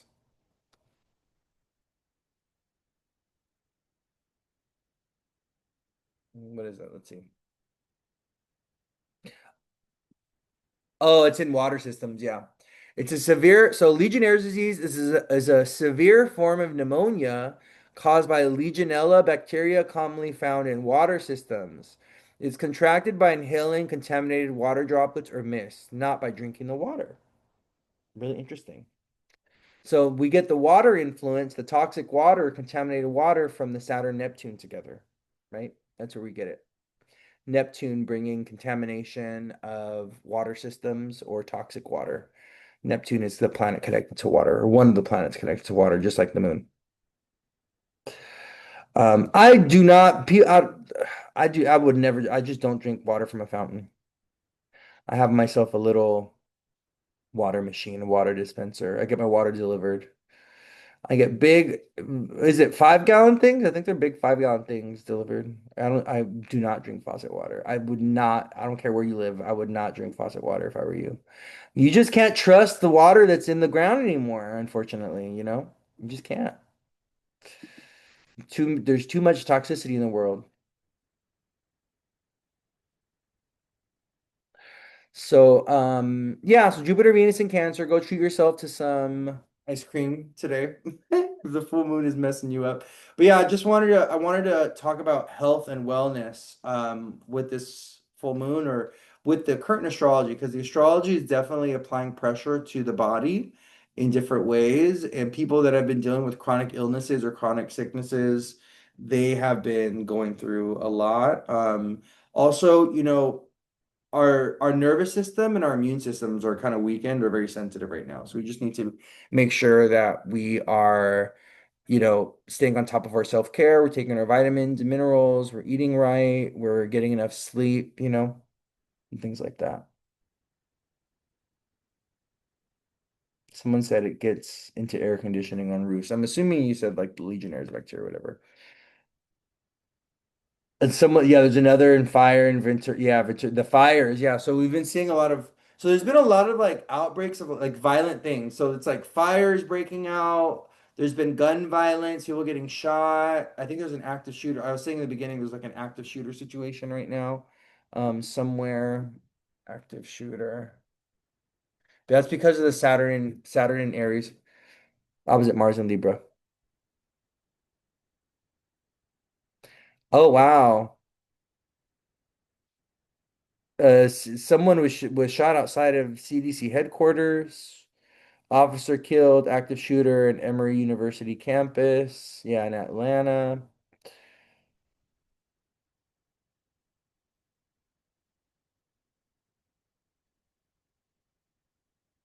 Yeah. I was reading comments. People are writing comments there on Instagram. So yeah, so full moon in Aquarius, my loves. Being aware, uh, you know, um, how we fit in, how we don't fit in, how we're different, how we're weird, embracing our uniqueness, embracing our authenticity, pressure being applied in our relationships, our partnerships, especially our friendships, the groups that we connect with, the groups that we associate with. We want to be very aware of our communication right now. Communication is still a little funky. Also, I will say, because Mercury is stationed at 4, he's going direct, moving until tomorrow into Monday, Sunday, Monday. So going into the 10th, the 11th of August, that's when Mercury's going direct. We're gonna start to see a lot of things, a lot of like the mess that happened, a lot of the destructive mess from the Mercury retrograde is gonna start to clear up, or is gonna start to correct itself, or is gonna start to like things are gonna start to move forward, okay, with Mercury going direct next week. So that's something to look out for. But I'm gonna tell you, this has been this has been a messy retrograde. This retrograde has been extra messy. It's been a little funky. It's because of that Venus and Gemini, Mars and Virgo that we had. Um, so we're happy that Venus is now in Cancer and Mars is in Libra. That's a good thing. We no longer is this the best time to date anyone? Yeah, it's a good time to date people. Yeah. It's a good time to fall in love. It's always a good time to date, and meet new people. Some people are falling in love and meeting new people and interacting and stuff. Um, I always think it's a good time to date. Well, not always. It depends on your personal chart. But yeah, this is like, yeah, people are dating right now. Venus was in Gemini. Now Venus is in Cancer with Jupiter. We're trying to make a baby. We're trying to fall in love. We're trying to find ourselves a daddy right now. Venus and Jupiter's in Cancer. We're trying to find ourselves a provider right now. I'm looking for a provider, you know. I want a provider. I'm not gonna stop. I'm looking for daddy right now. We're looking for a provider. Jupiter and Venus is in Cancer. We're looking for someone that has a boat. We're looking for someone that owns a mansion. We're looking for someone that has ancestral wealth. We're looking for someone that has property in their name. We're looking for someone that could fly me out to New York and fly me out to Bali and fly me out to India and fly me out to England. Okay, that's what we're looking for. We got Jupiter, Venus, and Cancer. Okay. So if you're gonna come, you better come with a lot of gifts. You better come with a lot of property. You better have a boat in tow. Okay? Is if you don't have a boat, they don't come at all. Alrighty? We're looking for a boat. I want a boat. I want to be on a boat this summer. Okay, Daddy? So can we get on your boat, please? Thank you. Take me to Miami. A sugar daddy who doesn't want sugar. I don't know. I don't know about you guys, but I got some sugar to give, okay? Don't be selfish with your sugar now, okay? Daddy's giving you all that. You can't give him a little taste. You can't give him a little dollop, okay? You can't give him a little dollop of honey, my love. You gonna be all selfish like that? No gratitude.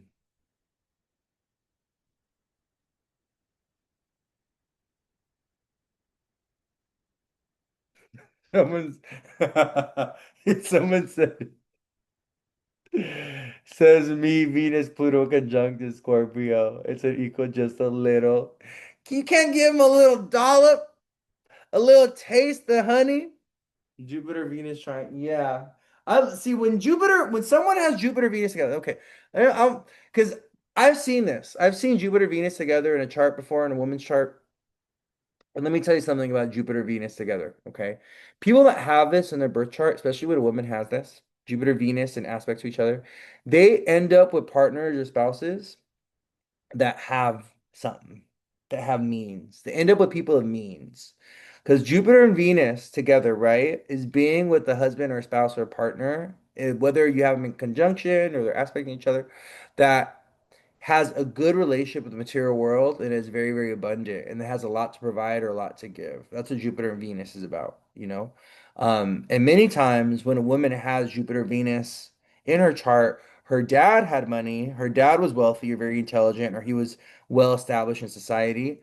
Or she comes from family or had grandparents that were well established, that were successful and things like that. So it's like a karmic thing that runs in the family. It's a very blessed thing to have in a birth chart, actually, having Jupiter and Venus in aspect to each other.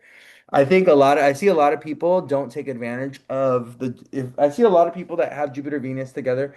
they don't take advantage of they don't really take advantage of their Jupiter Venus aspect because they're not doing enough Jupiter Venus things.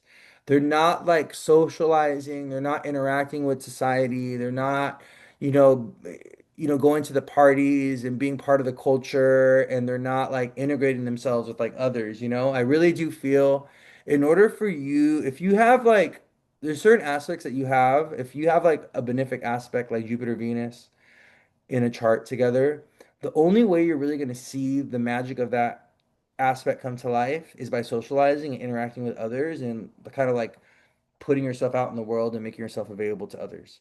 Because Jupiter and Venus, they attract blessings and opportunity and like magic and abundance through connection, through investment in others, right? Like these planets, their magic and their blessings really show up in the social sphere, and they come through the social sphere, you know, Jupiter, Venus. Because these are planets that they love culture, they love society, they love art, they love museums, they love going to parties, they love going to big celebrations. They want to go to this person's wedding. They want to go to this person's graduation. That's a Jupiter Venus thing. And we see the beauty and the blessings of come from the social bonds, come from participating in culture, going to the art shows, going to the fashion shows, going to the museums, going traveling, going vacationing. That's where we see the beauty of the Jupiter and Venus and the blessings of the Jupiter and Venus come alive. But you got to activate it though by making yourself available to it and by putting yourself out in the world because that's what Jupiter wants you to do, right? When Jupiter is with Venus, Jupiter wants to connect you to the outside world, wants you to interact with foreign cultures, international people, international places, wants you to go to parties and celebrations, wants you to be culturally involved, wants you to go to college, wants you to go to school, wants you to go to university, wants you to interact with people that are very high-minded, right? That's what Jupiter and Venus are about, especially when they're together, when they're in aspect to one another, and you have that in a chart. And that's the reason why am I talking about Jupiter and Venus? Well, because they're in the sky together right now. It's a really beautiful thing.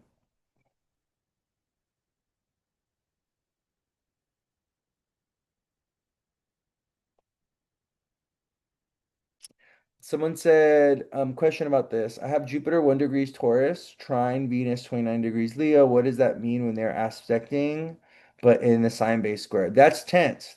Yeah, um, if you have Jupiter at 1 degrees Taurus,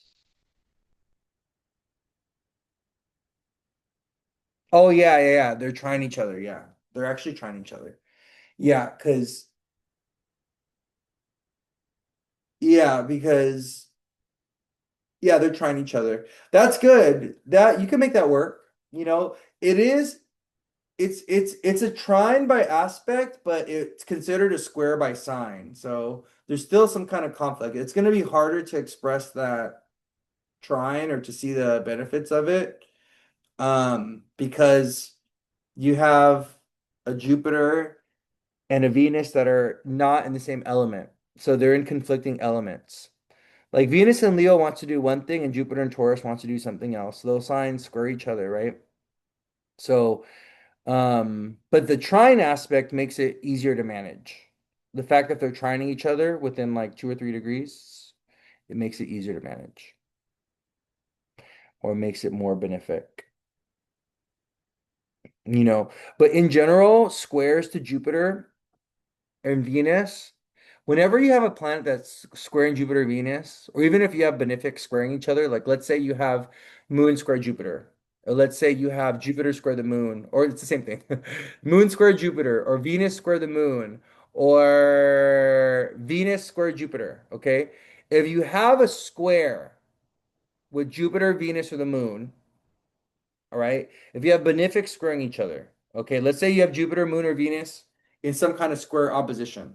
What you get is you get the shadows of the benefic planet with squares and oppositions. You're going to see more of the shadowy aspects come through. So with Venus, the shallow aspects of Venus, the shadowy aspects of Venus are what? Vanity, materialism, shallowness, being shallow, being empty, right? Only pursuing things for pleasure or for money or for joy, for sex, or being selfish. That's a shadowy thing of Venus. Um, Overindulging, overspending. That's also a Jupiter one. Jupiter is the shadows of Jupiter are really overindulgent. It's like doing too much of things, drinking too much, eating too much, spending too much, gambling, wasting things, right? Taking unnecessary risks, thrill seeking. These are shadows of Jupiter.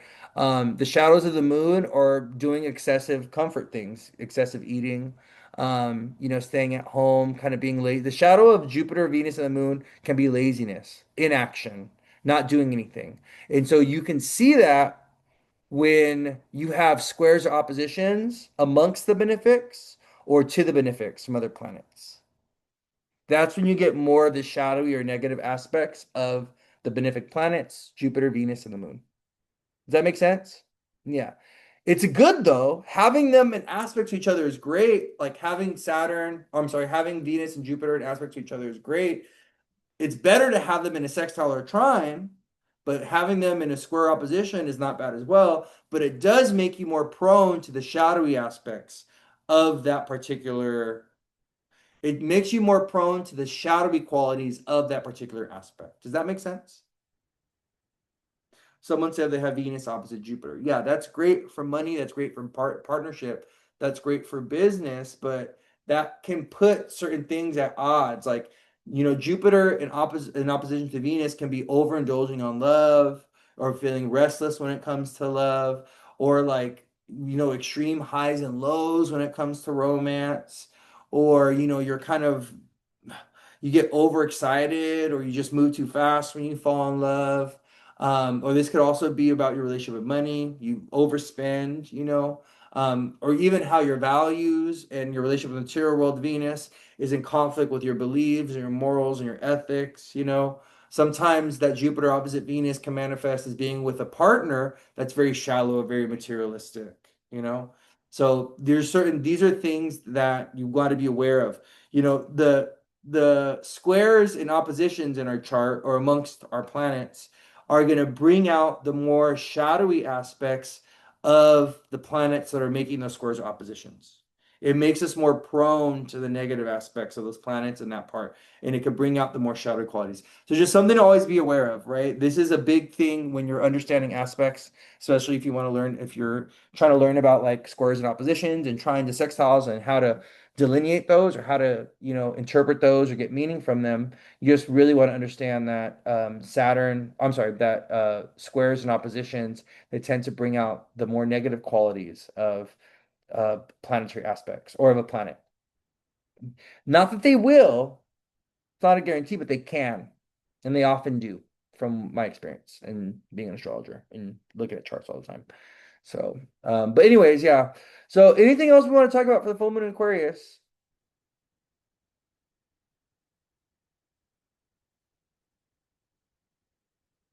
You have Venus square Jupiter. Someone said they have Venus square Jupiter. They used to be addicted to shopping. Yeah, that's a Venus square Jupiter thing. Definitely a Venus square Jupiter thing. Yeah, yeah. Yep. Yeah, there could be a lot of what's also really interesting about Jupiter, Jupiter is a planet, especially when he's in a harsh aspect to like Venus or the moon. Jupiter is a planet that can be very kind of like judgmental or morally superior. So another shadow, this is a really interesting thing actually when it comes to Jupiter and understanding his shadows, is we get moral superiority, self-righteousness, and judgment. So Jupiter square Venus or Jupiter opposite Venus could also be I'm morally superior to my partner. I'm smarter than my partner. You know, my partners lack moral integrity.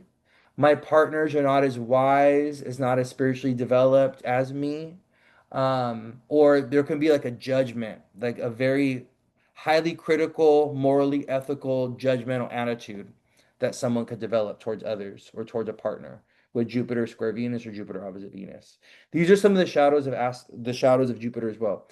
Jupiter is Jupiter can be a planet that's morally righteous and morally superior, or that decrees himself to be better than others.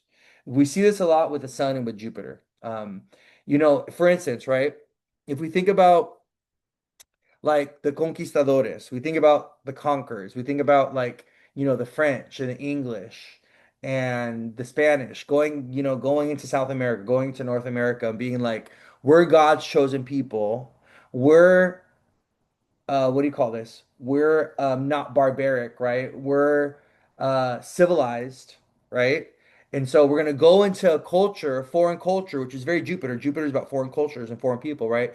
And we're gonna take all their land and steal everything from them. Because why? We're divine. We're chosen. We're better than them. We're morally superior. We're ethical. We're God's chosen people. We're more loved, right?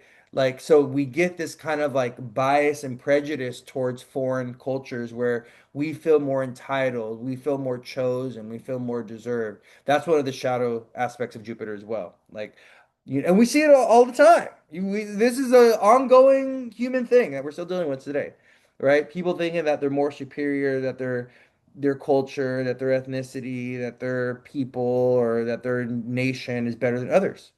You know, the judgment of Jupiter, the moral superiority of Jupiter, thinking that he's more entitled, that he's more chosen, he's more righteous, right? That he's better than others. Definitely a Jupiter something.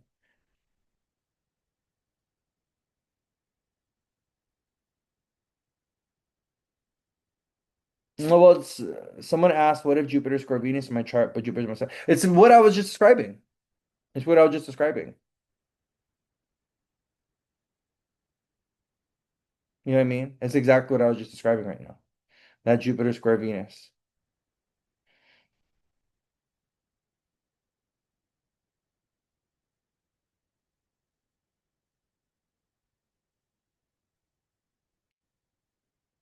Well, he's a Capricorn rising, so he's got someone said my Aquarius sun hubby rising. He's a Capricorn rising, Moon in Cancer is working on his relationship with safety and abundance, money. Where would that be in his chart? Well, his second house is Aquarius sun. If he's a Capricorn rising, he's got a second house Aquarius sun, right? Second house is what? Money, material world, self-confidence, self-worth. He has the sun in its detriment in his second house in Aquarius, which is about what? Struggling with money. Dad being bad with money. Dad being the breadwinner, but dad being irresponsible with money and us struggling financially, right? Saturn rules his rising and Saturn rules his second house of money and finances. So your Aquarius sun husband, he's a Cap rising with Aquarius sun in the second house, right? That's it. That's literally his second house sun.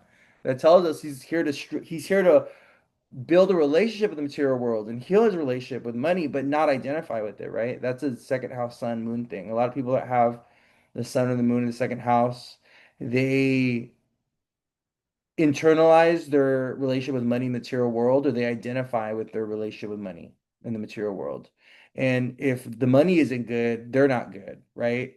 Or like if the money isn't good, then they're not feeling confident, they're not feeling worthy, they're not feeling like themselves, right? So a big thing with the second house sun is to not identify with the material world, or to not seek yourself or look for yourself in money, in finances, in the material world. You gotta develop a little bit of a detached relationship and a detached perspective with your second house. Otherwise, money's gonna rule you, right? The material world's gonna rule you, you know? That's what people that have a second house placements are here to learn, especially the sun and the moon there. You know what I mean?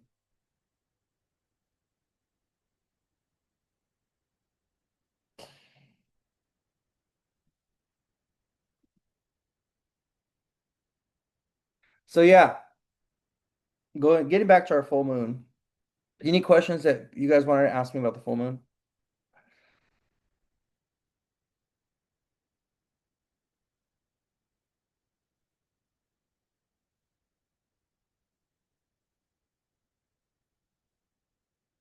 Someone said unrelated, but I was looking to schedule, but I noticed you only had a single appointment at the same time. Is that your current permanent schedule? Well, actually, I have three different appointment times. I have three different appointment times on Tuesday, Wednesday. What is it? Tuesday, Wednesday, Or is it Wednesday, Thursday? I added like a later third appointment time. But yeah, like I'm like experimenting with my schedule right now. Like I'm trying to see what works for me to make it like to make reading sustainable. So I have like fixed times right now, but I did add um a third time. I think is it Tuesday and I think it's Wednesday, Thursday that I might have added a third time. That's later in the day. But yeah, my schedule's pretty fixed right now. Yeah, yeah. Go look if it's go look at like future weeks, okay? Because I think I'm booked out this week and next week. But go look at end of August going into September and you'll see there's more availability there. Okay.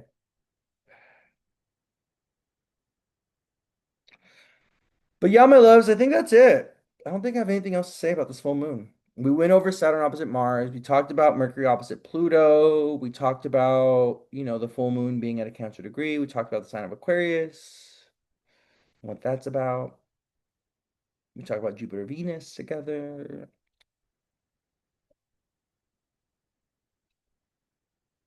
Can this bring moves for people? Like people moving? A lot of people, well, yeah, a lot of people are, yeah. Well, Jupiter and Venus are in Cancer. So we're trying to expand our living situation. Like, there's a lot of questions coming up for people around what home is and what home means, and like what environment, what is home? Jupiter and Venus in Cancer is asking us, what is home? What does that mean to us? And where is it at in the world, right? So, there's definitely certain signs feeling that call to like move and relocate. Um, Mainly fixed signs and cardinal signs are kind of feeling it. I think for this full moon, I think fixed signs and cardinal signs are feeling like moving. In general, right now, collectively though, for the year, it's mutable signs, right? Mutable signs. The eclipses are hitting them, especially if you have a mutable rising. The eclipses. It's like moving moving, but you don't know you're moving or you're unexpectedly moving, relocating, that's the mutable signs are dealing with that. Planned moving because it's time to move, that's a cardinal sign thing. Aries, Cancer, Libra, and Capricorn, cardinal risings. They're the ones that are moving or relocating for like a job or an opportunity or for marriage or because they like, they're having a baby and it's time to like buy a house and time to settle down. That's like a cardinal. I think the cardinal signs are doing that right now. Cardinal signs are being heavily activated. Saturn in Aries, Jupiter, Venus in Cancer, Mars in Libra. But other than that, someone said that they've been seeing a lot of abuse with couples and family. Yeah, it's Saturn in Aries, Mars in Libra. Yep, couples abuse. Abuse in relationships, domestic violence, domestic violence.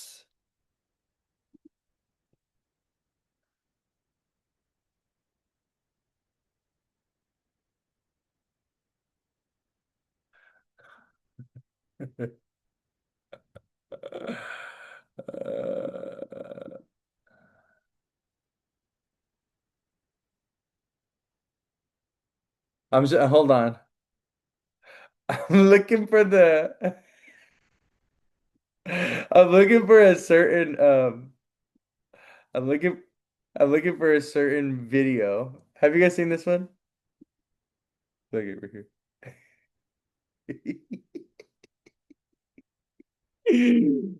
Oh, well, let me play it. Let me play it. I don't know why, but this little like video came to me. Do you guys remember? I told you this. Why not? Bro, my girl got you on there. Look. Are you guys ready for this? Look. Hold on. Are you guys ready? I don't think you're ready. Hold on. You guys ready? Hold on. Sorry, YouTube. You guys are just gonna have to listen in. But the people on Instagram, they're gonna actually see the video. Are you guys ready? Where the bitches at though? Yes, sir. We trying to kick it. Bro, I told you this. Why not? Bro, my girl got you on there. I told you that. Wait, so why haven't you blocked her from? I blocked her already on my phone, but I can't do that on your account, bro. What? She sees everything you post. Remember the last time you was mentioning bitches? I didn't get in the fade, bro. She blacked my eye. The homegirl abusive. Yeah, bro. Abusive. And so the homegirl domestic violence. Yeah, bro. Fuck, fool, but your horse will be my horse and my horse will be your horse. We don't have no horse if we both dead, bro. How the fuck we gonna play that role if we both dead? Oh, she trying to 187 type shit? Bruh, double homicide. Yes. Murder was the case? Murder was the case. Don't bro, death row, but then just leave her, fool. She's probably weird, fool. She's a weirdo, fool. It's like I'm addicted to this shit. I don't know. I can't explain it to you, bro. You're addicted to bitches punching you in the face? It's easier said than done, right? I don't know, bro. Why are you scared of her? Bro, you would be Look scared. At your face. You look scared. I had to play that classic. That's very Saturn and Aries opposite Mars and Libra. That's like, don't, don't, don't trigger my partner because she will kill me. You know, she will drag. I know. Then the sirens just top it off. Yeah. Domestic violence, murder was the case. Double homicide. It's so funny. This shirt's a little, this is a large, by the way. So I won this shirt last year at I won this shirt last year at a raffle. I went to drag bingo with my brother and his now wife, and I ended up winning the shirt. So this shirt's a large. I don't wear a large. I usually wear a medium, but this shirt, I'm like looking at it, it's giving very oversized. He sounds like the dude from the movie Friday. Yeah. I'm nearing what? It said I'm nearing the time for having recorded music in a video. I don't know what that little message was that came up. That's definitely some Mercury retrograde stuff. Um, but yeah, my loves, I think we're here. I think we're at the end. This is the end. I don't think I have anything else to say about our Aquarius full moon other than happy full moon. Be the inner rebel, be an outcast, be true to yourself, be the black sheep, call some people out. Don't be afraid to assert yourself. Don't be afraid to leave some friends behind or let some things go. Understand that there's big societal shifts happening right now. We just need to go with the flow and do the best that we can, okay?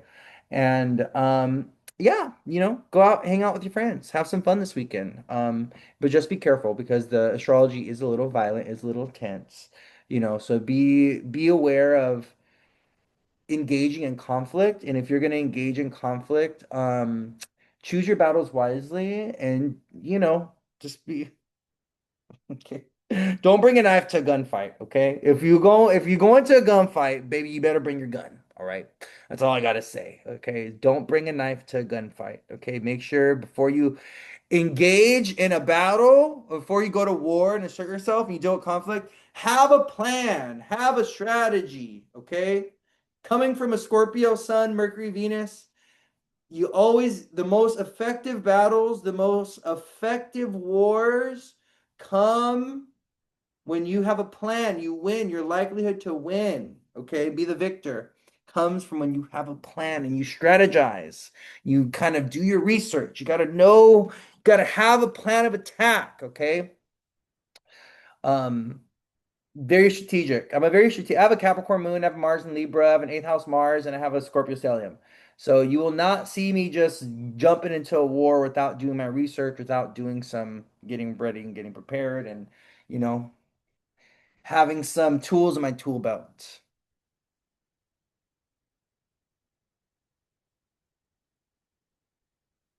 Someone said, in my city, the men started sharing sex videos and pictures of women because of this T app. Yeah. There's a lot of real and creative Telegram to share these videos. Yeah.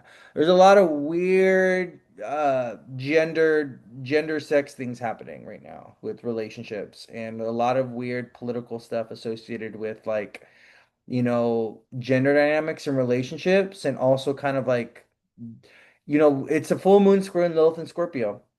Lilith and Scorpio is about, sexual taboos or hidden secret relationship things or, things coming to light. And we also saw that during this Mercury retrograde, right? What was the big thing that kicked off our Mercury retrograde? The CEOs getting caught cheating at a Coldplay concert, right? That kind of set the precedent for our Mercury retrograde. That happened right at the beginning of Mercury retrograde. And so, and that has a lot to do with the Lilith and Scorpio, but also that had a lot to do with the Venus and Gemini squaring Mars and Virgo, right? So, we just want to keep in mind that, with Mars in Libra opposing Saturn in Aries, Saturn in Aries are my personal boundaries, and Mars in Libra is conflict, Mars in relationships, Libra, right? So there's definitely some kind of like with what's being illuminated or revealed to us information wise about our relationships. We're having to like take action, we're having to assert ourselves, we're having to hold people accountable, we're having to acknowledge the drama, we're having to acknowledge the secrets, we're having to show people the receipts. Look at this video someone posted of you. Look at this video. Look at we've been married for 10 years, and look at this video that I found of you, this random person, right? So we just need to be aware of this.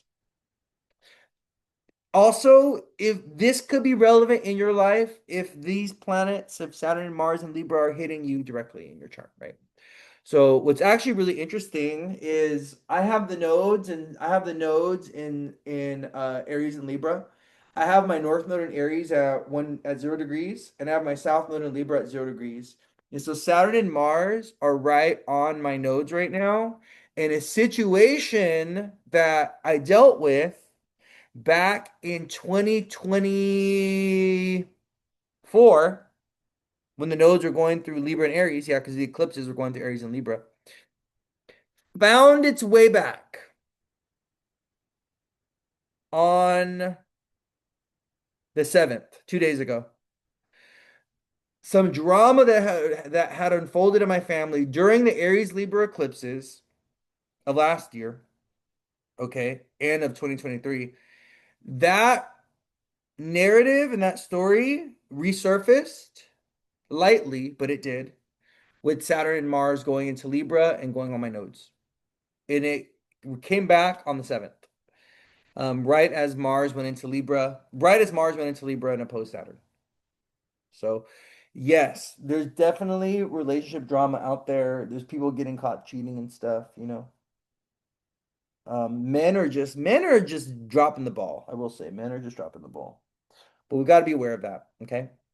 Because the astrology, like the astrology of relationships right now, or for relationships, it's actually good. Jupiter Venus is good, but leading up, like throughout this retrograde, though, when Venus was in Gemini, it was really messy. It was really, really messy.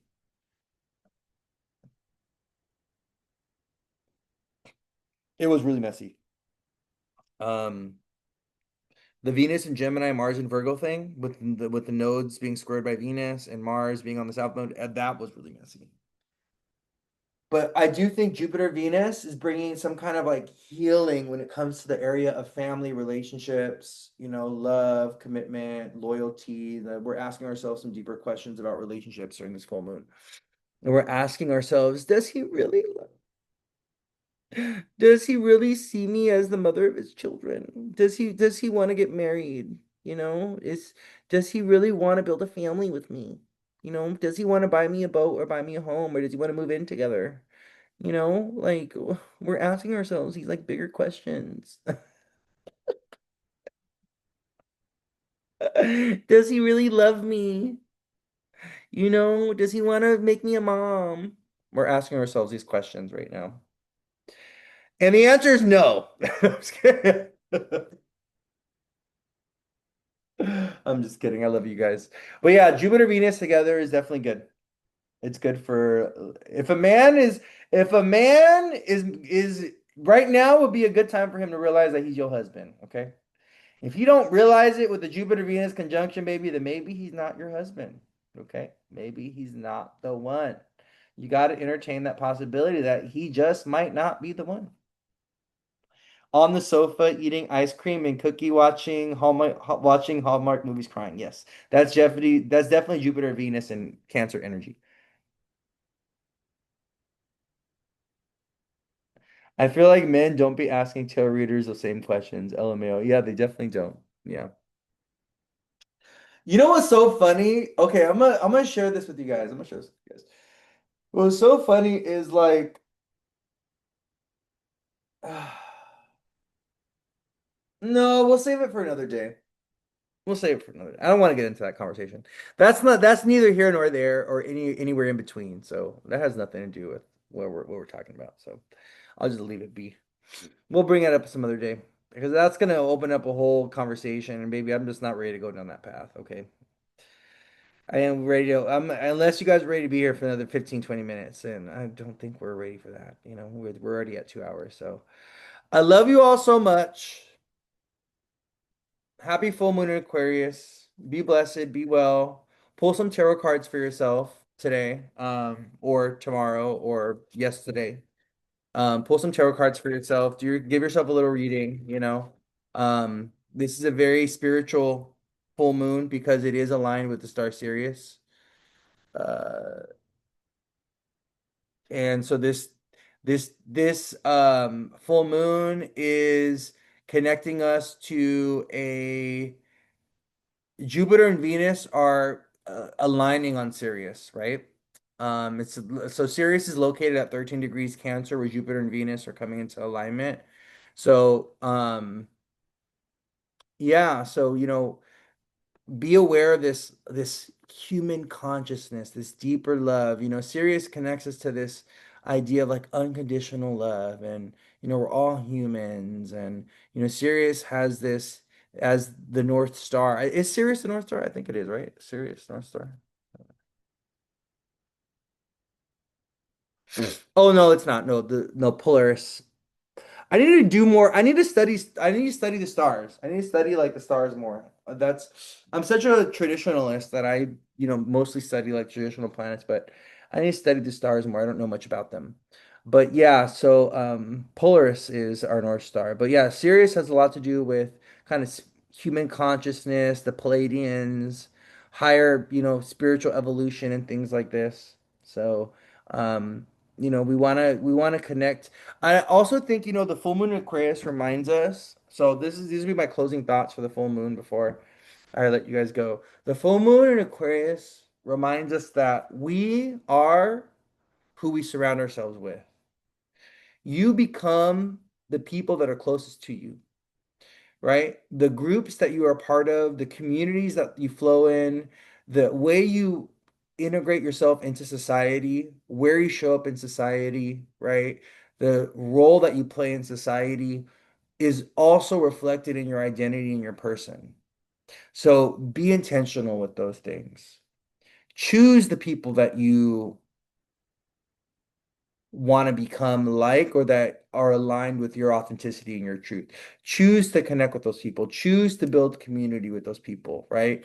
Like if you are in social circles or if you're in friendships or if you're in connections that don't mirror or reflect to you who you are, they don't support you, they don't see you, they don't celebrate you, or they have you compromise yourself in some type of way to have you go against your own truth, your own authenticity in order to be accepted, in order to fit in order to acquiesce, in order to participate, then you need to ask yourself, is that really worth doing? Is this community really worth being a part of if I got to leave myself behind, a piece of myself behind? If I got to compromise a piece of myself?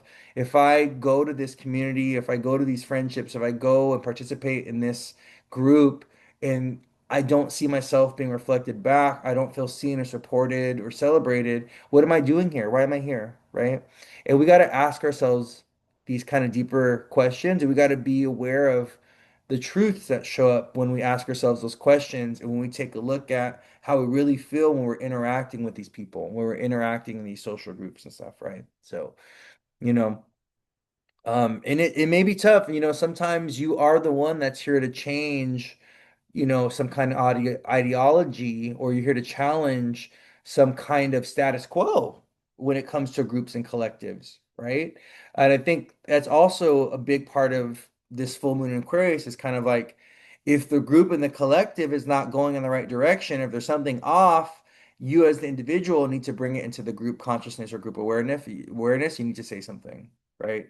You're not liking the way, we're all treating this one person. You're not liking the way the direction things are going. You're not liking the decisions being made, the way communication. Say something, do something about it, okay? Because that's the only way you're going to open up the door and initiate, a situation of healing, of change, of awareness, and things like that.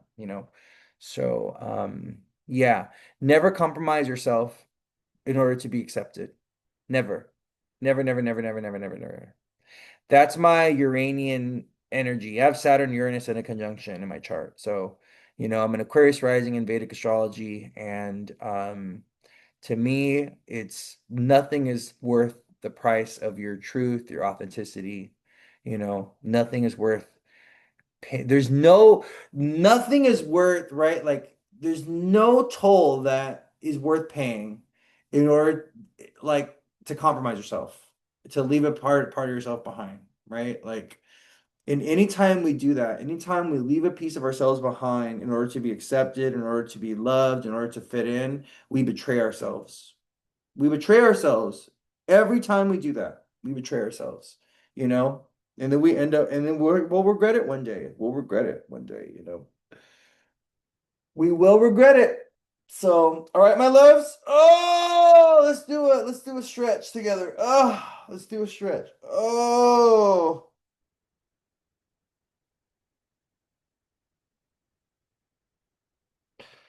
Someone said this Leo season activating my Lilith from the seventh. I activated so much confidence and I'm done watering myself down. Yeah. Yeah, we can't minimize ourselves. We can't make ourselves bite-sized. We can't go ahead and dip ourselves in sugar just so that we're a little bit more flavorful, a little bit more appealing for others. If you want to, you can, right? But just know that it is what it is. Know that you're just performing, know what you're doing it for. But I'm gonna tell you something. It's like those things aren't sustainable. If something is it doesn't align with us, if something is not authentic to us, if something doesn't feel true to us, when we engage it, when we do it, there comes a breaking point to where we will energetically like not want to do it anymore.